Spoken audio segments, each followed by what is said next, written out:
One innocent child was hurt, and the Federation thought it was a small incident. They understood the truth only when humanity stopped holding the galaxy together.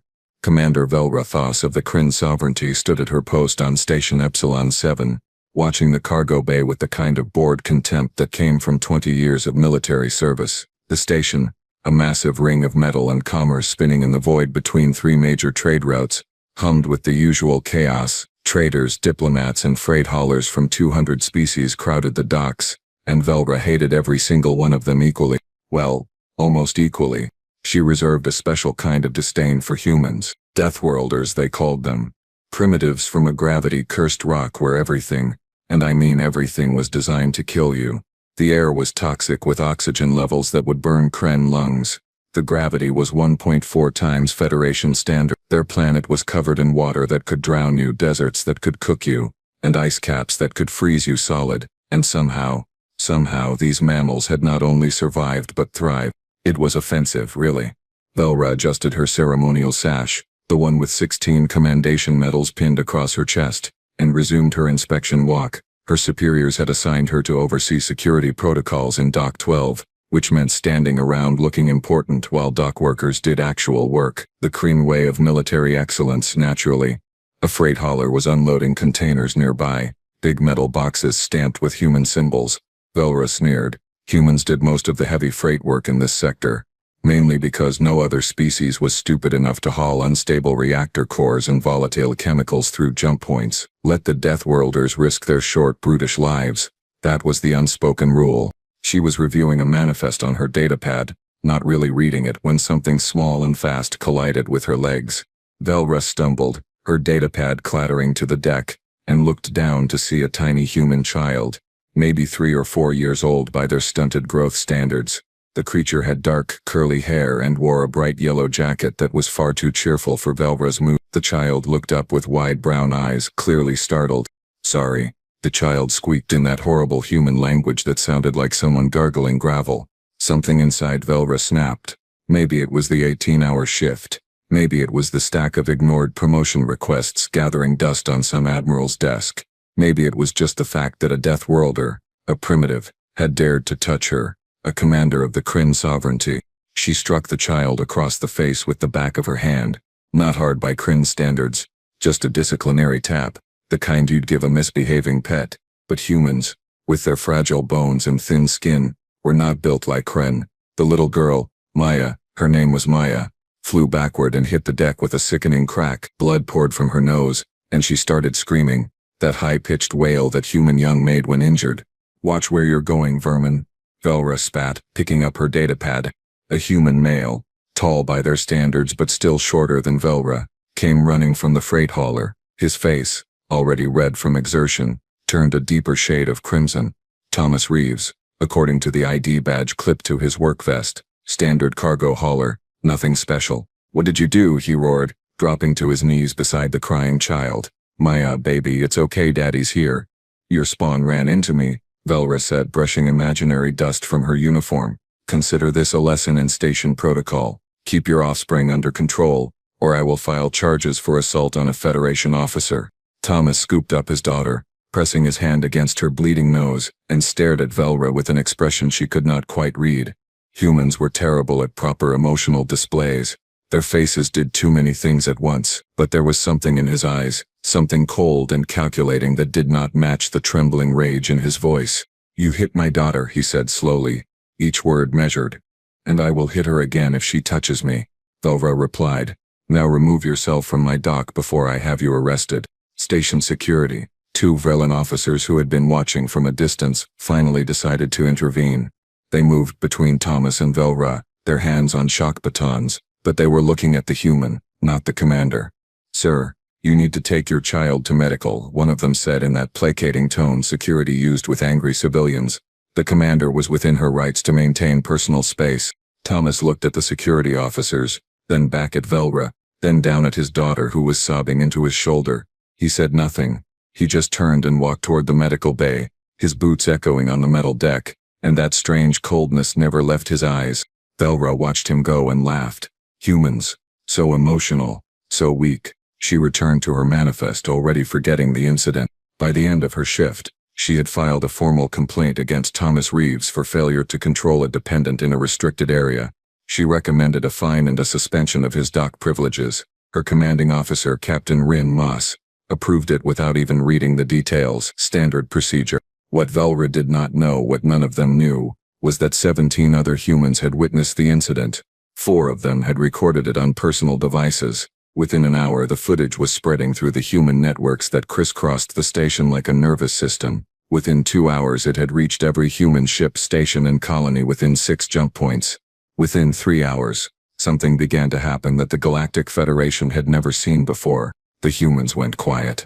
The first sign came 8 hours after the incident. The human freight hauler Destiny's Fortune, scheduled to depart at 0600 station time, left 4 hours early without filing a flight plan. Station control tried to contact them, got no response, and watched helplessly as the ship jumped away into hyperspace. Odd, but not unprecedented. Humans were notoriously rebellious about regulations. By noon, 6 more human vessels had departed ahead of schedule. By 1800 hours, every single human ship docked at Station Epsilon 7 was gone. Captain Rin Moss called an officers' meeting in the command center, a circular room overlooking the docking bays. Velra attended, still smug about her complaint being approved. She barely listened as Moss droned on about departure anomalies and missing freight schedules. "Should we be concerned about this?" Lieutenant Kara Voss asked, her head tendrils twitching with anxiety. Kara was always anxious. Velra found it exhausting. "About what?" Moss replied, manipulating a holographic display that showed ship traffic. "The humans leaving. Good riddance, I say. Troublesome species, always complaining about safety standards and demanding higher pay. Let them go sulk on their death world." Velra smiled. Finally, someone with sense. But Kara persisted. "Sir, the humans handle 42% of our freight logistics. If they are all leaving, then other species will fill the gap." Moss interrupted. "The Vrelin are excellent haulers. The Thaxian Trade Collective has been asking for more routes. This is an opportunity, Lieutenant, not a crisis." The meeting ended with everyone agreeing that the human departure was probably a good thing. Velra returned to her quarters, took a long hot vapor bath in the Kren style, and went to sleep feeling satisfied. She woke up to alarms. Day 2 of the silence, and it was spreading. Not just at Station Epsilon 7. Every human ship at every station in every system within 20 light years was departing. No warnings, no explanations, no communications. They just left. Human cargo sat on docks, unpicked up. Human workers did not show up for shifts. Human-owned businesses closed without notice. Doors locked, lights off. The human sectors of Station Epsilon 7, usually bustling with their loud music and strange food smells, were empty. Not abandoned, empty. Like everyone had simply vanished in the middle of their lives. Coffee cups still sat on tables. Children's toys lay scattered in residential corridors, but no humans. Moss was less confident in the second meeting. "We have reports," he said slowly, staring at his datapad like it might bite him. "From other stations. The humans are all gone. Every system. It is coordinated." "Coordinated how?" Velra demanded. "They are cargo haulers and dock workers, not a military force. They have no central government. Earth itself barely has a unified voice in the Federation Council. And yet they are gone," Kara said quietly. "All of them. At once." An economist advisor, some Vrelin with too many degrees and not enough common sense, spoke up from the corner. "If I may, Captain, the humans were not just haulers, they were mechanics, sanitation workers, heavy equipment operators. They handled hazardous material disposal. They ran most of the recycling plants. They, spit it out," Moss snapped. "They did all the jobs nobody else wanted, sir," the economist finished. "The dangerous ones, the dirty ones, the ones in high gravity or toxic environments. We have been operating under the assumption that they were lucky to have these jobs, but now I think we need to consider that we were lucky they were willing to do them."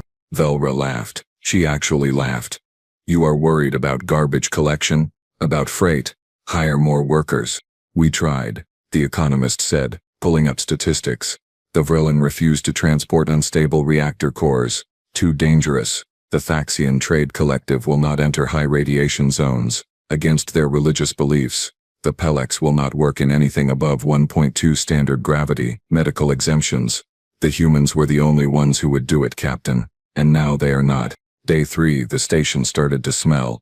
Garbage piled up in collection zones because the automated systems designed by humans and maintained by humans were failing. Nobody else knew how to fix them.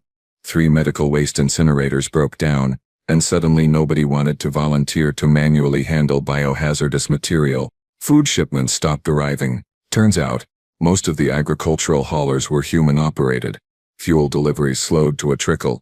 The entertainment district, which relied heavily on human bartenders and cooks, shut down. Turns out, nobody else could make food spicy enough to satisfy Vrellan palates or mild enough for Pelek's digestive systems. Humans had this weird ability to cook for everyone. Day 4, Station Epsilon 7 went on rationing. Day 5, 3 more stations reported complete system failures in waste management, with toxic buildup reaching critical levels. Day 6, a Vrellan cargo hauler refused to transport a shipment of medical isotopes, citing safety concerns. The shipment was bound for a children's hospital on Pelek's Prime. Without it, 12 children would die. Every other shipping company in the sector also refused. The shipment sat on a dock waiting for someone brave enough or stupid enough to move it. Nobody came. Day 7. The Galactic Federation Council held an emergency session. Velro watched the broadcast from the station's mess hall, which was serving the last of the fresh food. Everything else was freeze-dried emergency rations now, and those were running low. Council member Thrain of the Pelek's Coalition stood at the podium, his blue skin pale with stress. "We need to address the human situation," he said, trying to sound diplomatic. "They have withdrawn. All of them. We need to open communications and understand their grievances." Council member Voss, a Kryn like Velra, scoffed. "Grievances? They are Deathworlders, primitives. They should be grateful we allowed them into the Federation at all. If they want to leave, let them. We do not negotiate with 40%, Thrain shouted, his diplomatic mask slipping. They handle 40% of all freight in Federation space, 60% of hazardous materials, 70% of high-gravity station maintenance, 80% of deep space rescue operations. They are everywhere, doing everything, and we never noticed because we were too busy being grateful they were not bothering us. Then we adapt," Voss said coldly. "We are the Galactic Federation, 200 species. We do not need one group of Deathworld mammals." Thrain laughed, a bitter sound. "Do you know what the humans call themselves in their own language? The ones who do the dirty work? They call themselves the infrastructure. And you can live without a lot of things, Council Member Voss, but you cannot live without infrastructure."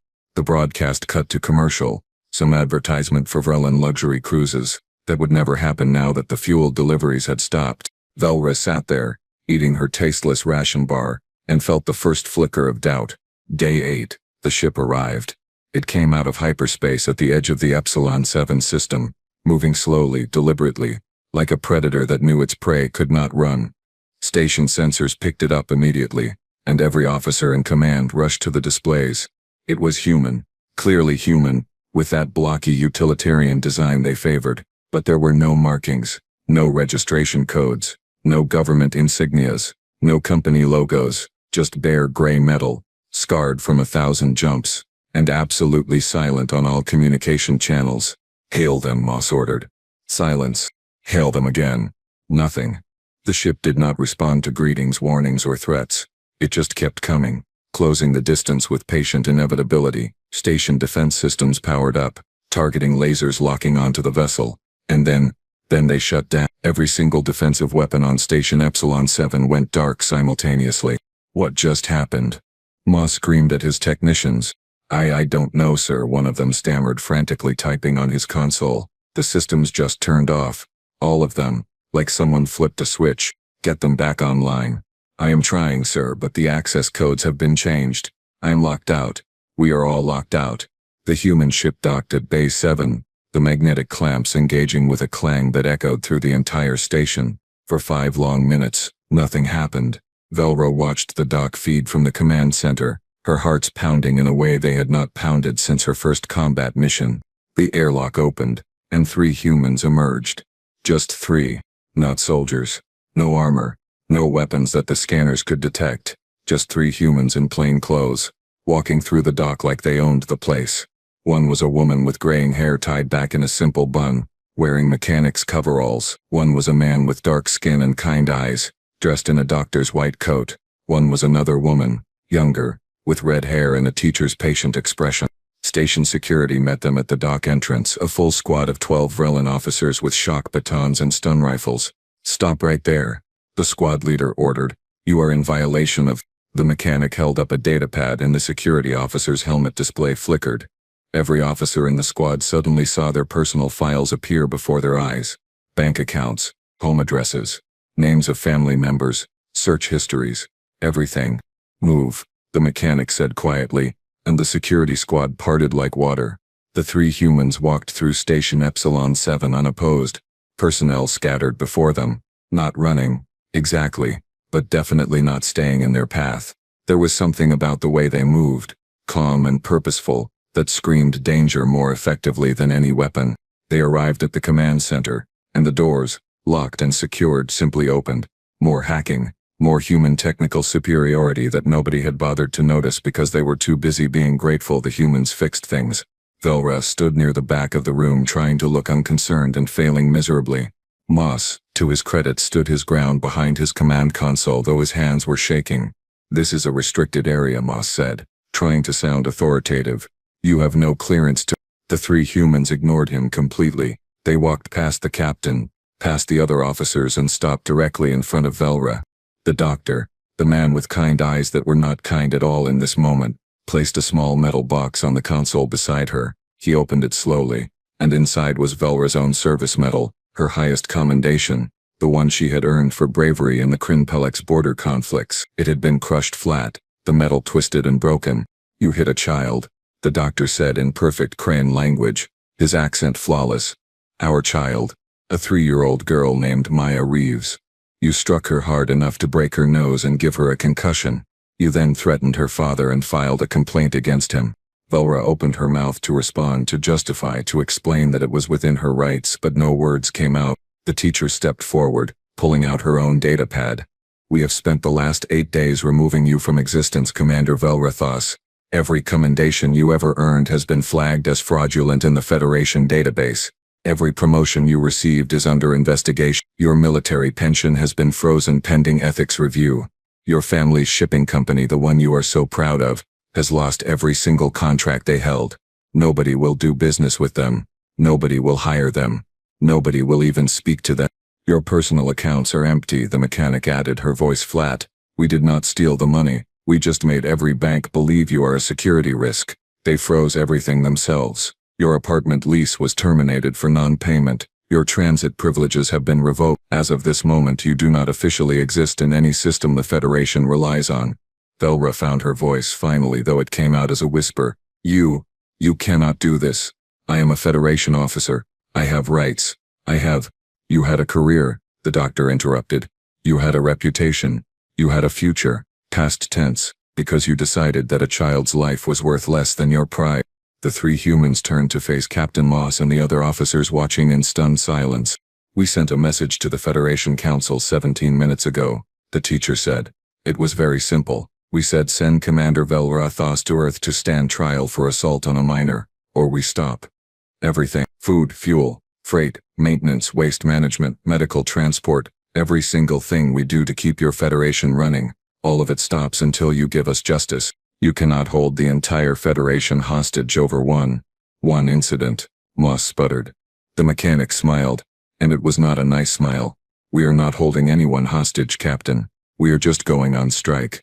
Turns out, when you treat people like they are disposable, they eventually dispose of you." The three humans walked out of the command center, back through the station, and returned to their ship. It departed as silently as it had arrived, jumping away into hyperspace, and left Station Epsilon 7 in chaos. For 2 days the Federation Council debated. Stations across Federation space were failing. Food riots broke out on 3 planets.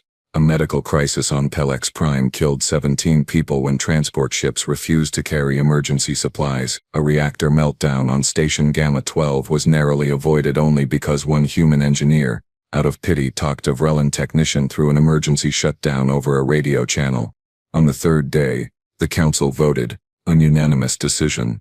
Commander Velra Thos was to be extradited to Earth immediately to face trial in human courts under human law. Velra, stripped of her rank and her medals, was placed in shackles and loaded onto a transport ship. She spent the 3-week journey in a holding cell, trying to understand how her entire life had collapsed in 8 days. 8 days. Because she hit a giant. Earth was not what Velra expected. She had imagined a primitive world of mud huts and savage tribes. Despite knowing intellectually that humans had achieved faster than light travel, her prejudices so carefully maintained, so deeply rooted, did not survive first contact with reality. The transport ship landed at Geneva Starport, a gleaming facility that put most Federation stations to shame. Velra was escorted by 2 human bailiffs, not roughly, but firmly, through customs and into a ground transport. They drove through the city, and she stared out the window at architecture that blended efficiency with beauty, at parks where children played under the watchful eyes of adults, at streets that were clean and safe and orderly. The courthouse was a massive building of white stone and glass, surrounded by gardens. Inside, the walls were lined with symbols and texts from 100 human cultures, a reminder that humans, unlike most Federation species, had unified dozens of different peoples into one civilization. The trial lasted 3 days. Velra was given a defense attorney, a human woman named Rachel Kim, who argued passionately that the assault, while reprehensible, should be judged in the context of cultural differences between species. She presented evidence of Kryn disciplinary customs, expert testimony on interspecies miscommunication, and character witnesses who spoke to Velra's military service. The prosecution, a soft-spoken man named David Torres, presented the video footage of the incident. He showed Maya's medical reports.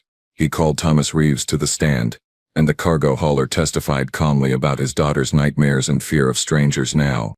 He did not rage. He did not demand blood. He just told the truth, and somehow that was worse than any anger could have been.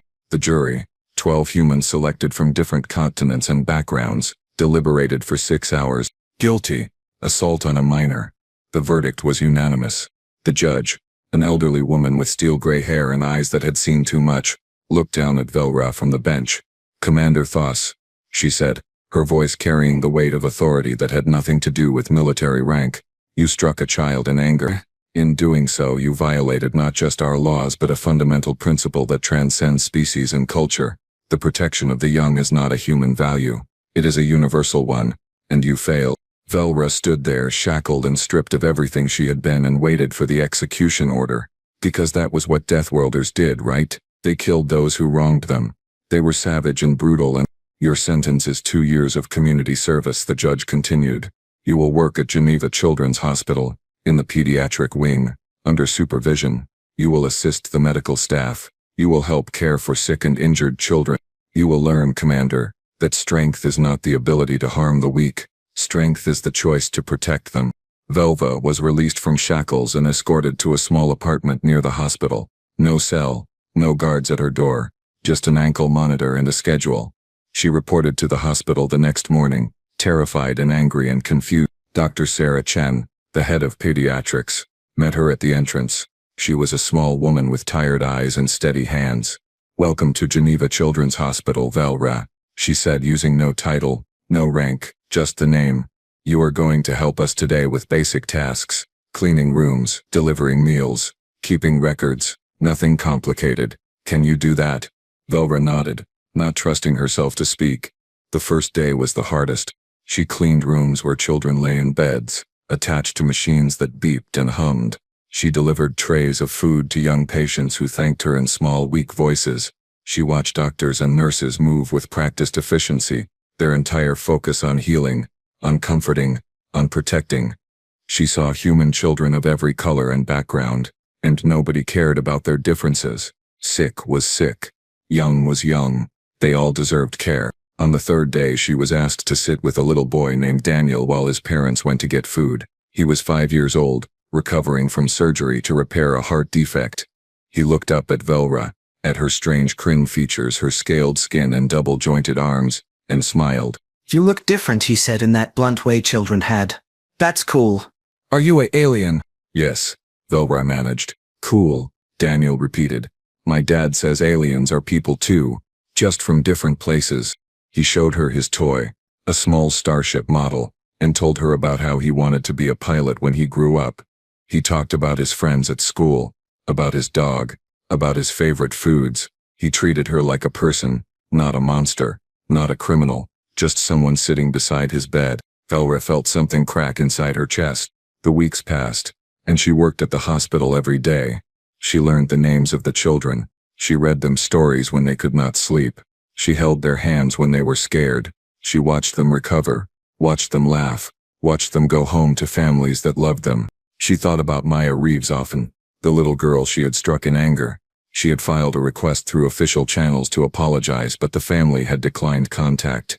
She did not blame them. 6 months into her sentence, Dr. Chen found her in the break room during a rare quiet moment. "You are doing good work, Velra," she said, pouring 2 cups of terrible hospital coffee. "The staff has noticed. The children like you. I do not deserve their trust," Velra said quietly. "No," Chen agreed, sitting down across from her. "You don't. Not yet. But you are earning it. That is how redemption works. Not through words, through actions, through choosing, every single day to be better than you were." "Why?" Velra asked, the question that had haunted her since the trial. "Why not execute me? Why not imprison me? I harmed a child. I saw the footage. I saw what I did. In Kryn culture, such an act would—" "We are not Kryn," Chen interrupted gently. "We are human, and humans believe that people can change. Not always, not everyone. But we believe in the possibility. That is our strength, Velra. Not our high gravity or our dangerous world. Our strength is that we do not give up on the idea that tomorrow can be better than today." The remaining 18 months passed in a blur of work and learning. Velra attended therapy sessions mandated by the court, where she confronted her prejudices and her anger. She learned about human history, about their wars and their peace, about the countless times they had nearly destroyed themselves and chose differently at the last moment. She learned that Deathworlders were not savage because their planet was harsh. They were resilient, they were adaptable, and they had learned, through millennia of struggle, that protecting the vulnerable was not weakness. It was the foundation of civilization itself. On her last day at the hospital, the staff threw her a small party. Nothing elaborate, just cake in the break room and cards from some of the children she had helped care for. Daniel, now 7 and fully recovered, had drawn her a picture of them standing together under a smiling sun. "Thank you for being my friend," the card said in crayon. Velra cried, something Kryn rarely did, and knew she would never be the same person who had stepped off that transport ship 2 years ago. She returned to Station Epsilon 7 a month later, no longer a commander, no longer even a citizen in good standing. Just Velra Thos, trying to start over. The humans had returned to work across Federation space, their strike ending the moment the trial concluded. Trade resumed. Stations functioned. Life continued. But something had changed. The Galactic Federation Council passed new legislation protecting juveniles of all species from assault. They established an independent oversight board for station security, with representatives from every member species including humans. They formally apologized to the Reeves family and offered reparations, which Thomas Reeves accepted on behalf of his daughter. Maya recovered fully. The footage of her playing in a park on Station Epsilon 7, laughing and chasing other children, was released to the press by her father, a reminder that justice had been served, that accountability had been met, and that life continued. Velra found work as a janitor on the station, the only job anyone would hire her for. She cleaned floors and emptied trash bins, and she did it with quiet dignity. Sometimes she saw humans in the corridors, and they would nod to her politely. No forgiveness, not exactly, but acknowledgement, a recognition that she had faced consequences and survived them. One day, 6 months after her return, she was cleaning in Dock 12 when she saw him. Thomas Reeves, loading cargo onto his freight hauler, with little Maya running around his legs, wearing that same bright yellow jacket. Velra froze, her cleaning equipment clattering to the deck. Thomas looked up, saw her, and his expression went carefully neutral. Maya peered around her father's leg, curious, not afraid. Velra knew she should walk away, should give them space, should not intrude on their lives any further, but she could not move, could not breathe. Thomas said something to his daughter too quiet to hear, and Maya nodded. Then he walked over to Velra, slowly, and stopped a respectful distance away. "I heard you served your sentence," he said, his voice level. "Yes," Velra managed. I want to apologize. I know it means nothing. I know I cannot undo what I did, but I am sorry. I am so deeply sorry." Thomas studied her for a long moment, and Velra saw that coldness from 2 years ago. Still there, still calculating, but there was something else now too. Not forgiveness, but perhaps the distant possibility of it. My daughter has nightmares sometimes, Thomas said quietly. About being hit by someone bigger and stronger. About being helpless. You did that. You created that fear in a child who had never known it before. I know, Velra whispered. But, Thomas continued, and the word hung in the air like a lifeline. She also knows what happened after. She knows that justice exists. She knows that even powerful people face consequences. She knows that the galaxy, for all its flaws, will protect children. So maybe she will have fewer nightmares as she grows up. Maybe she will feel safer. He turned to walk away, then paused. We are not friends, Velrathos. We will never be friends. But you served your time. You faced what you did. That is more than most people would do. He returned to his daughter, scooped her up in his arms, and continued loading his ship. Maya waved at Velra over her father's shoulder, a small gesture of innocent friendliness that broke and mended something in Velra's heart all at once. Velra returned to her cleaning, but the weight she had carried for 2 years felt lighter now. Not gone, never gone, but bearable. The station hummed around her, humans and aliens working side by side, the infrastructure of civilization continuing because people, all people, chose to make it continue. And somewhere in the cargo bay a little girl in a yellow jacket laughed and played, safe under the protection of a galaxy that had learned a hard lesson about the price of arrogance.